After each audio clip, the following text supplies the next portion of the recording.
Hello दोस्तों, बहुत बहुत स्वागत है आपका हमारे यूट्यूब चैनल एचएसपी क्लासेज में। आज हम लोग पढ़ेंगे प्राचीन इतिहास के अंतर्गत एक चैप्टर है आपका राजपूत राजवंशों की उत्पत्ति। इसमें देखेंगे मुख्य मुख्य आपके जो राजपूत वंश हुए हैं, गुर्जर प्रतिहार वंश, गाहड़वाल यानी राठौर वंश, चाहमान या चौहान वंश, परमार वंश, इन सबको देखेंगे कि कौन सा संस्थापक थे, राजधानी क्या थी और क्या विशेषता थी। इसके जो मुख्य क्वेश्चन है जो एग्जाम में आते हैं वही क्वेश्चन हम ऐड किए हैं इसमें और वही देखेंगे, वही पढ़ेंगे। पहला क्वेश्चन है आपका, गुर्जर प्रतिहार वंश का संस्थापक कौन था? तो मालवा का शासक था नागभट्ट प्रथम, ये संस्थापक थे,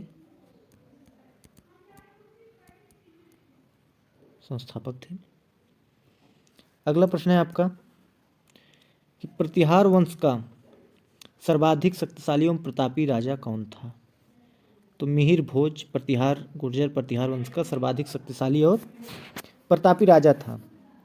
इसके अलावा दोस्तों मिहिर भोज ने एक उपाधि धारण की थी आदिवराह, ये उपाधि धारण की थी। एग्जाम में पूछा जाता है कि आदिवराह की उपाधि किस शासक ने धारण की थी? मिहिर भोज ने। इसके बाद मिहिर भोज ने अपनी राजधानी को चेंज किया था। अपनी राजधानी कहाँ बनाई थी? कन्नौज बनाई थी। ठीक है दोस्तों,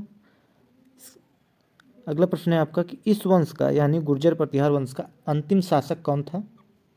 यशपाल हुआ था 1036 ईस्वी में। इसके बाद अगला प्रश्न है आपका कि दिल्ली नगर की स्थापना किसने और कब की थी? दोस्तों दिल्ली नगर की स्थापना तोमर राजवंश के एक नरेश हुए थे, अनंगपाल, इन्होंने की थी 11वीं शताब्दी में, 11वीं सदी में की थी। इसके बाद आपका अगला जो राजपूत वंश है गाहड़वाल, जिसे हम राठौर वंश भी कहते हैं, ये वंश है आपका। इसी वंश के आपके जयचंद थे। देखते हैं इस वंश के बारे में क्या है। प्रश्न है आपका कि गाहड़वाल वंश का संस्थापक कौन था? उत्तर चंद्रदेव। गाहड़वाल यानी राठौर वंश की राजधानी क्या थी? वाराणसी, बनारस। अगला प्रश्न है आपका, इस वंश का सर्वाधिक शक्तिशाली शासक कौन था? जिसका मंत्री लक्ष्मीधर शास्त्रों का प्रकांड विद्वान था, जिसने कृत्य कल्पतरु नामक ग्रंथ लिखा था। तो इस वंश का जो सर्वाधिक शक्तिशाली राजा हुआ था वो गोविंद चंद्र हुआ था। कौन था दोस्तों? गोविंद चंद्र। इसका पुत्र था जयचंद, इसी का पुत्र था। अगला प्रश्न है आपका, किस शासक ने सारनाथ में धर्मचक्र जिन विहार बनाई थी? तो गोविंद चंद्र की एक रानी थी कुमार देवी, इन्होंने ही आपका धर्मचक्र जिन विहार बनवाई थी। अगला प्रश्न है आपका, किस शासक ने स्वयंवर से जयचंद्र की पुत्री संयोगिता का अपहरण कर लिया था? तो दोस्तों पृथ्वीराज तृतीय ने किया था। पृथ्वीराज जो कि चौहान वंश के शासक थे, पृथ्वीराज तृतीय, इन्होंने ही संयोगिता का अपहरण कर लिया था। आपका अगला प्रश्न है कि इस वंश का अंतिम शासक कौन था जिसे मोहम्मद गोरी ने 1194 ईस्वी के चंदावर युद्ध में मार डाला था? तो जयचंद 1194 में चंदावर का युद्ध हुआ था।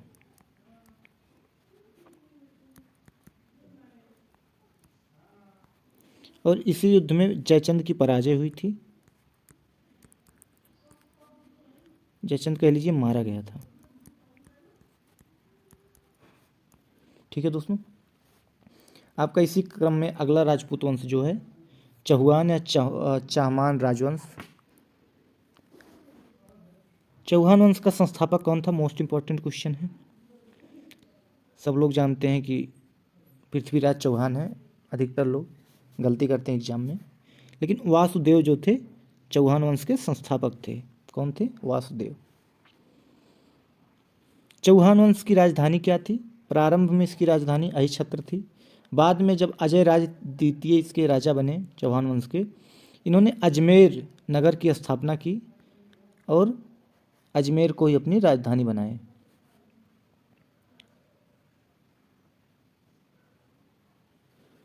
तो इस प्रकार एक क्वेश्चन आपका और मिल गया यहाँ कि अजमेर नगर की स्थापना किसने किया, अजमेर नगर किसने बसाया था? तो अजय राज ने, अजय राज द्वितीय ने अजमेर नगर की स्थापना की थी। अगला प्रश्न है आपका कि इस वंश का सबसे शक्तिशाली शासक कौन था? आंसर है आपका विग्रहराज चतुर्थ बीसल देव। ये इनका पूरा नाम है, विग्रहराज चतुर्थ बीसल देव। 1153 से 1163 के बीच इनका शासनकाल था, 10 साल। इसके अलावा इन्होंने हरकेली नामक संस्कृत नाटक की रचना भी की थी।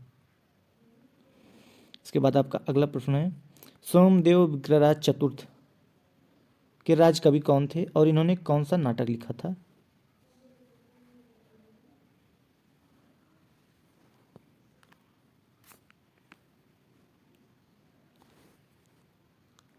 सोमदेव जो थे आपके विग्रहराज, बीसल देव के बाद विग्रहराज मतलब विग्रहराज चतुर्थ बीसल देव, इनके दरबार में एक कवि रहते थे सोमदेव। इन्होंने कौन सा नाटक लिखा था? तो सोमदेव जो थे इन्होंने ललित विग्रहराज ये नाटक लिखा था। अगला प्रश्न है आपका अढ़ाई दिन का झोपड़ा नामक मस्जिद जो बनी थी वह पहले क्या थी, मतलब उसके पहले क्या इमारत बनाई गई थी? तो जहाँ पर आपका बाद में अढ़ाई दिन का झोपड़ा बनवाया गया था वहाँ विग्रहराज चतुर्थ द्वारा एक निर्मित विद्यालय था, उसी को तोड़कर बाद में अढ़ाई दिन का झोपड़ा बनवा दिया गया था। और दोस्तों अढ़ाई दिन का झोपड़ा बनवाने वाले जो शासक थे वो आपके गुलाम वंश के शासक थे।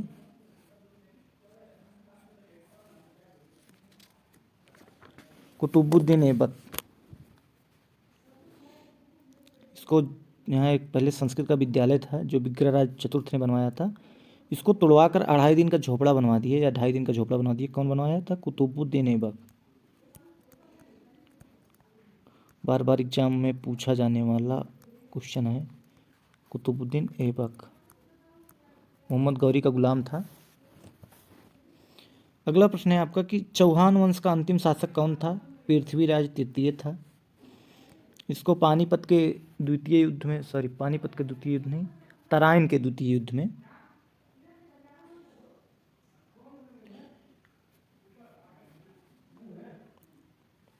मोहम्मद गौरी ने हरा दिया था और मार डाला था। अगला प्रश्न है आपका कि चंद्रबरदाई किसका राजकवि था जिसकी रचना पृथ्वीराज रासो है? तो चंद्रबरदाई जो था दोस्तों ये पृथ्वीराज तृतीय के शासनकाल में राजकवि था और इसी की रचना पृथ्वीराज रासो है। ठीक है। अगला प्रश्न है आपका कि रणथंभौर के जैन मंदिर का शिखर किसने बनवाया था? तो पृथ्वीराज तृतीय ने बनवाया था। अगला प्रश्न है आपका तराइन का प्रथम युद्ध कब हुआ था जिसमें पृथ्वीराज तृतीय की विजय मोहम्मद गौरी की हार हुई थी? तो तराइन का प्रथम युद्ध दोस्तों 1191 ईस्वी में हुआ था जिसमें पृथ्वीराज तृतीय की विजय और मोहम्मद गौरी की हार हुई थी। लेकिन इसी युद्ध में पृथ्वीराज तृतीय ने गौरी को छोड़ दिया था, माफ़ कर दिया था। इसके बाद अगला युद्ध हुआ था तराइन का द्वितीय युद्ध जिसमें गौरी की विजय और पृथ्वीराज तृतीय की हार हुई थी 1192 ईस्वी में। इस युद्ध में पृथ्वीराज तृतीय, जिन्हें हम लोग नॉर्मली पृथ्वीराज चौहान कहते हैं, इनको मौत के घाट उतार दिया गया था। अगला जो आपका वंश है चंदेल वंश है। चंदेल वंश का संस्थापक कौन था? नन्नुक था 831 ईस्वी में। और एक प्रश्न है आपका बुंदेलखंड का प्राचीन नाम क्या था? जो जाक भुक्ति प्राचीन नाम था। इसकी राजधानी क्या थी? खजुराहो। खजुराहो चंदेल वंश की राजधानी थी, चंदेल। लेकिन जो चंदेलों की प्रारंभिक राजधानी थी कालिंजर थी। कालिंजर वर्तमान महोबा में है। और चंदेल वंश के एक राजा हुए राजा धंगदेव।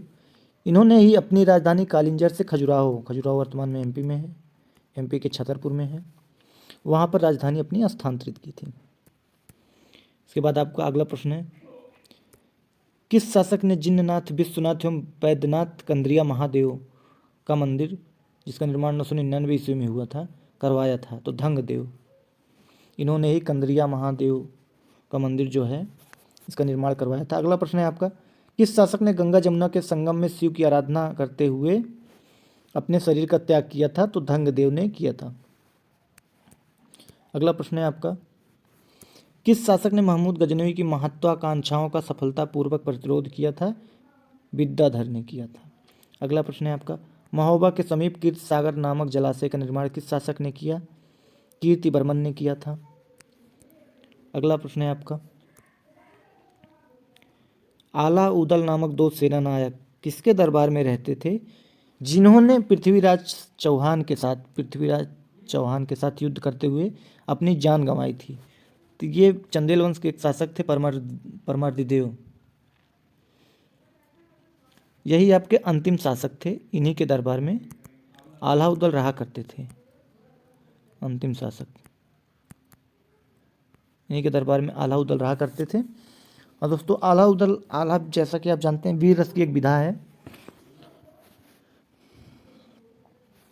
इन्हीं के ऊपर आल्हा कहा गया है। बहुत सारी कहानियाँ और लोक कथाएं प्रचलित हैं आलाउद्दौल के नाम पर। ये परमर्दिदेव के दरबार में रहते थे और पृथ्वीराज चौहान के साथ युद्ध करते हुए इन्होंने अपनी जान गंवा दी थी।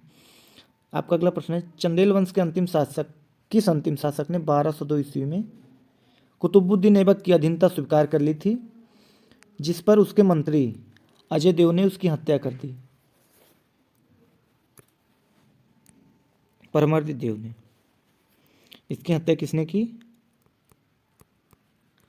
इसका एक मंत्री था अजय देव, इन्होंने इसकी हत्या कर दी। और इसकी हत्या इस वजह से की थी क्योंकि 1194 में जब चंदारों का युद्ध हुआ और जयचंद हार गए, उसके बाद मोहम्मद गोरी जब वापस जाने लगा तो उन्हें उनके जो गुलाम सेनापति थे उनको अपने अपने विजित किए हुए क्षेत्र सौंप दिए। तो दिल्ली के आसपास का क्षेत्र जो था वो आपके मोहम्मद गोरी को मिला था। मोहम्मद गोरी ने आक्रमण किया तो परमर्दिदेव ने अधीनता स्वीकार कर ली थी, मतलब हथियार डाल दिए थे, गुलामी स्वीकार कर ली थी। इस पर इसके मंत्री अजय देव ने परमर्दिदेव की हत्या कर दी। इसी के साथ चंदेल वंश आपका समाप्त हो गया था। ठीक है दोस्तों, अगला जो वंश हुआ था आपका सोलंकी वंश अथवा गुजरात के चालुक्य शासक, इनका जो वंश हुआ, तो इनका जो प्रथम प्रश्न है कि सोलंकी वंश का संस्थापक कौन था? मूलराज प्रथम था। सोलंकी वंश की राजधानी क्या थी? अनिलवाड़ थी। अगला प्रश्न है आपका कि किस शासक के समय में महमूद गजनी ने सोमनाथ के मंदिर पर आक्रमण किया? भीम प्रथम के समय में सोमनाथ मंदिर पर आक्रमण किया था, 1025 ईस्वी के आसपास किया था आक्रमण। इसके बाद अगला प्रश्न है, किसने माउंट आबू पर्वत पर दिलवाड़ा का प्रसिद्ध जैन मंदिर बनवाया था? तो भीमसेन का एक सामंत था विमल, इसी ने माउंट आबू पर दिलवाड़ा का प्रसिद्ध मंदिर बनवाया था। अगला प्रश्न है आपका कि मोढेरा के सूर्य मंदिर का निर्माण किसके शासनकाल में हुआ था? तो सोलंकी राजाओं ने मोढेरा के सूर्य मंदिर का निर्माण करवाया था। अगला प्रश्न है आपका कि सोलंकी वंश का अंतिम शासक कौन हुआ? भीम द्वितीय इसका अंतिम शासक हुआ। इसके बाद आपका जो अगला वंश है बघेल वंश है।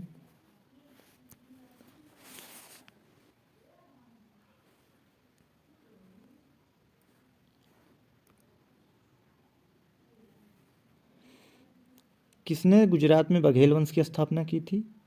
तो भीम द्वितीय जो कि अंतिम शासक हुआ था, इसका एक सामंत था लवण प्रसाद, इसने ही बघेल वंश की स्थापना की थी।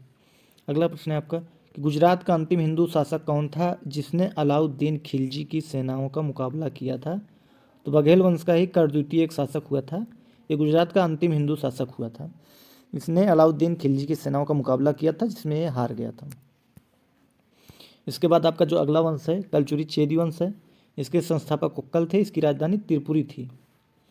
इसके बाद आपका अगला और अंतिम वंश जो था राजपूतों का सिसोदिया वंश था, और इसके शासक अपने को सूर्यवंशी कहते थे, जो मेवाड़ पर शासन करते थे। सिसोदिया वंश के अंतिम शासक सिसोदिया वंश के शासक अपने को क्या कहते थे? जो मेवाड़ पर शासन करते थे अपने आप को सूर्यवंशी कहते थे। इसके बाद आपका अगला प्रश्न है कि मेवाड़ की राजधानी क्या थी? मेवाड़ की जो राजधानी थी चित्तौड़ थी। अगला प्रश्न है आपका, अपनी विजयों के उपलक्ष्य में विजय स्तंभ का निर्माण किसने करवाया था? राणा कुंभा ने चित्तौड़ में करवाया था। अंतिम प्रश्न है, खतौली का युद्ध कब और किसके बीच में हुआ था? तो 1518 ईस्वी में राणा सांगा एवं इब्राहिम लोदी के बीच में हुआ था। ये रही दोस्तों आज की क्लास। उम्मीद है क्लास आपको पसंद आई होगी। क्लास पसंद आई हो तो हमारे चैनल HSP क्लासेज को लाइक शेयर सब्सक्राइब कीजिएगा। मिलते हैं आपसे अगली क्लास में अगले चैप्टर के साथ। तब तक के लिए बने रहिए आप हमारे YouTube चैनल के साथ। Thank you.